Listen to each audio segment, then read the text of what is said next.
I live in a storage unit because it's cheap in comparison to an apartment. Living here is actually really comfortable. I get a lot of things that I need and want to get done here. I can exercise.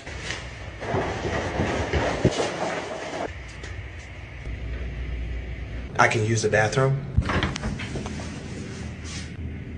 I can play music anywhere in the unit.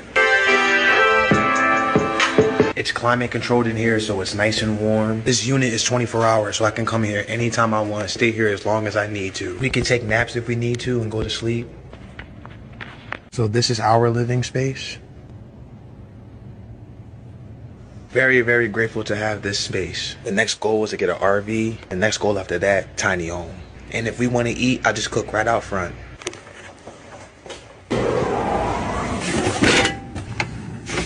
What the fuck? I don't give a fuck. Push, push, push, push. Figure that shit out, dog. You got legs, you got arms, you got a brain, you got money. Figure that shit out. Figure that shit out, yo. And stop fucking bitching, dog. That's what I'm trying to tell you. I'm not bitching, I'm not complaining about shit. I chose this shit. I knew what the fuck I was getting into. My dad said you got to get on the fucking streets. Okay, Brianna's parents said you can't come here. They said that you can't live here. So I'm gonna have to stay outside unless I go follow what they want me to fucking do. I don't want to follow nobody's rules. What the fuck? Fuck! I follow my own rules.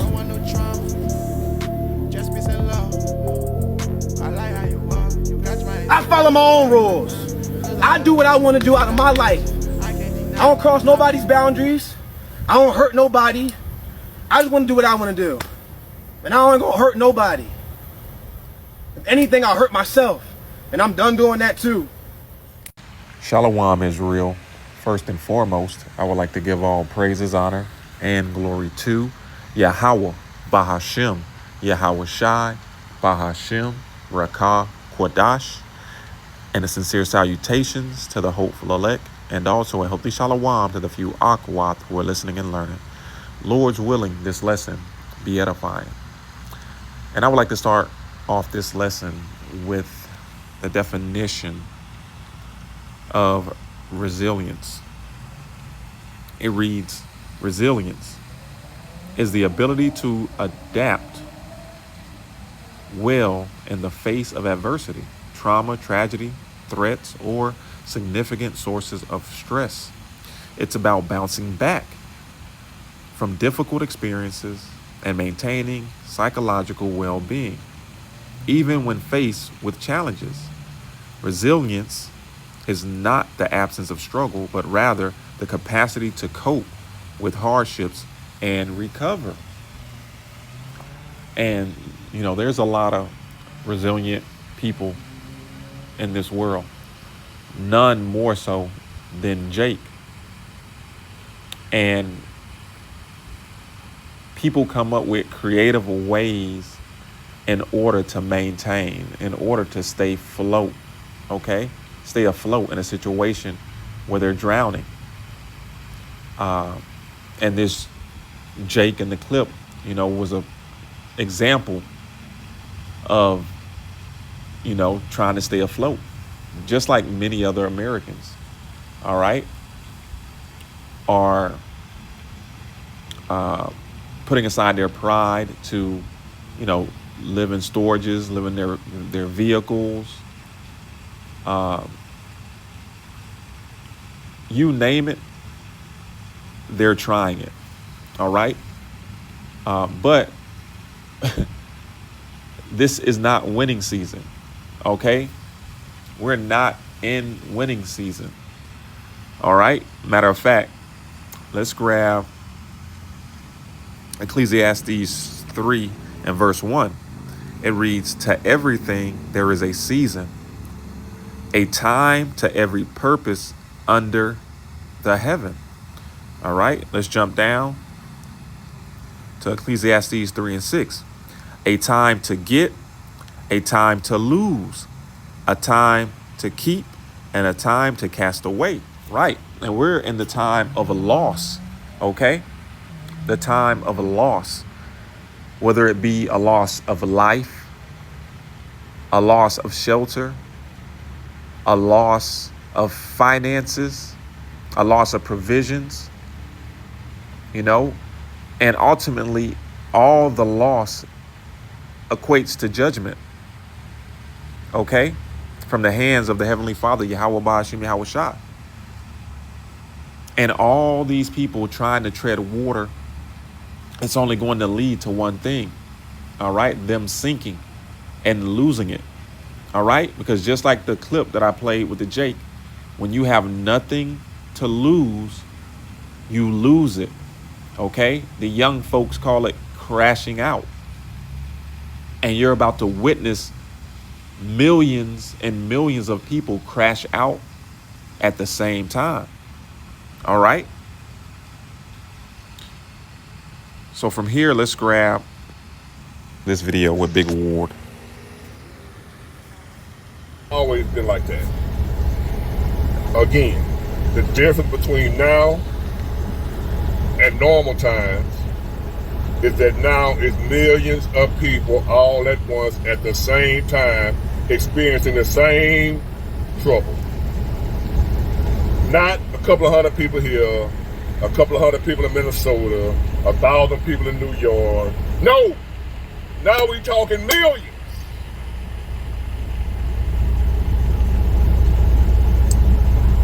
What economy, what country can survive that? Not one. And definitely not America. And this is why the prophets keep telling y'all that y'all are witnessing the downfall of America, aka Babylon the Great. This is 2 Timothy chapter 3 and verse 1. This know also that in the last days perilous times shall come. Right. And the conditions that Big Ward is speaking of is nothing new. Okay. You've heard these same things from the mouth of the prophets, the men of the Lord on the highways and byways, week in and week out. And you're going to continue to hear them. All right. Until the Heavenly Father brings about that famine of the word.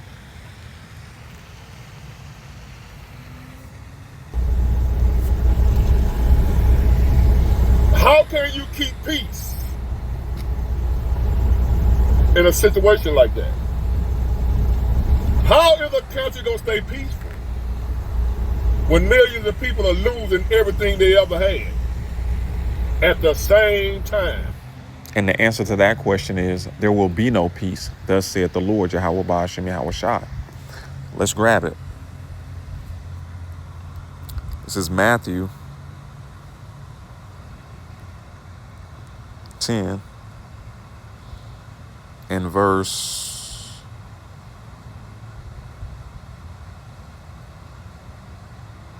34. It reads, think not that I am come to send peace on earth. Right. Yahweh Shai isn't coming to bring peace on earth, to bring rainbows and lollipops and everybody standing in a circle holding hands singing Kumbaya. All right. Matter of fact, he's coming to do the exact opposite. It reads, think not that I am come to send peace on earth. I came not to send peace, but a sword. Right. But a sword. And it's all through the hands of the Heavenly Father, Yahweh Ba'ashim Yahweh Shai, that he's bringing about these conditions on the earth, man. Because all hell is going to be broken out on the earth when he arrives. Okay. Let's grab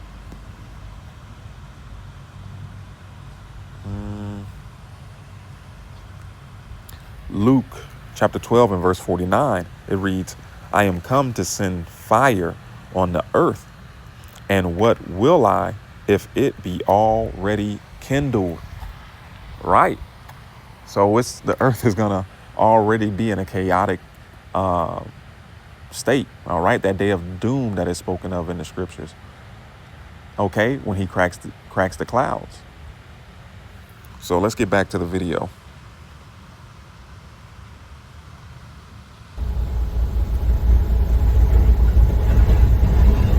There's programs, government programs,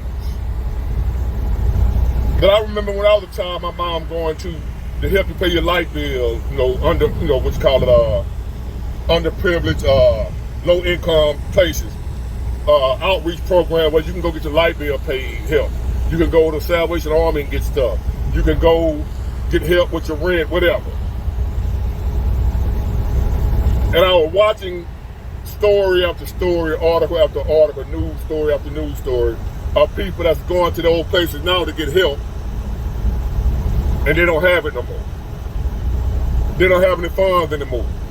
They're out of money. They had it, but they ran out. Because so many people are needing help at the same time, they don't have enough money to keep up with all them people. They had money for the normal amount of people that needed help. They had that budgeted in. But there's an influx of people needing help that these programs didn't see coming. And this is why the Lord said, woe to you who go down to Egypt for help, man. All right, roughly paraphrasing, instead of putting your trust in him. All right. This place is a broken reed. And if you lean on it, it's going to pierce you through. And you're witnessing millions of people getting pierced through right now.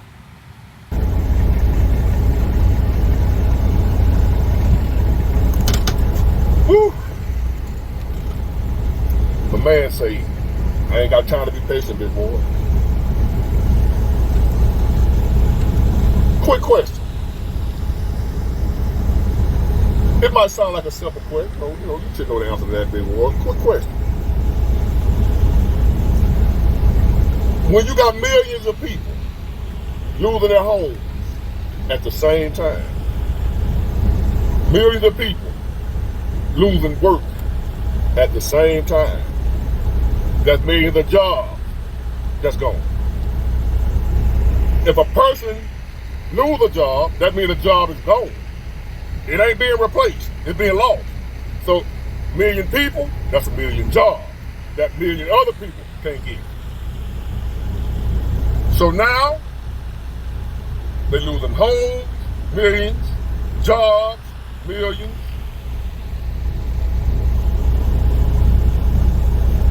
What are these millions of people supposed to do if they can't get no help? I'm going to tell you what they're going to do. This is what they're going to do. They're going to purge. They're going to purge. Plain and simple. Millions of people at wit's end. Millions of people that have nothing to lose. They're going to take out all that anger and frustration on each other. Plain and simple. Matter of fact, let's grab 2 Ezra chapter 16 and verse 22. It reads, for many of them that dwell upon earth shall perish of famine, and the other that escape the hunger shall the sword destroy.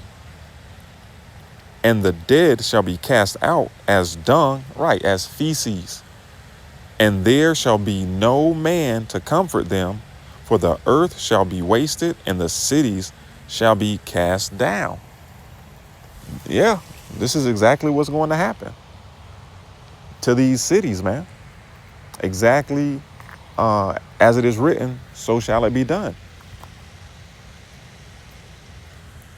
From here, we're going to jump over to 2 Ezra 15 and verse, we'll start at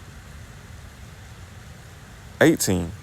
It reads, because of their pride, the cities shall be troubled, the houses shall be destroyed, and men shall be afraid. Doesn't all these conditions that Big Ward is speaking about warrant men being afraid? And if men be afraid, how much more so women and children? It says, a man shall have no pity upon his neighbor, but shall destroy their houses with the sword, and spoil their goods because of lack of bread and for great tribulation. Right. People are going to get it how they live. I always say that. They're going to start kicking in doors. That survival instinct is going to kick in, and they're going to do whatever is necessary, okay, to put food in their belly and their kids' belly. All right, to stay afloat. You know, when someone is drowning and you're a lifeguard, they teach you to don't let the person that's drowning pull you down and drown you. So if it comes to you having to hit the person physically, knock them unconscious to be able to save them and drag them in, then that's what you do. But we're in a position now where everyone, millions and millions of people are drowning, and they're going to be grasping and reaching for anything, okay, to help them stay afloat. All right, so, hey, I'm going to end it there. Lord's willing, this was edifying. Shalom, Israel. Wa abad babal.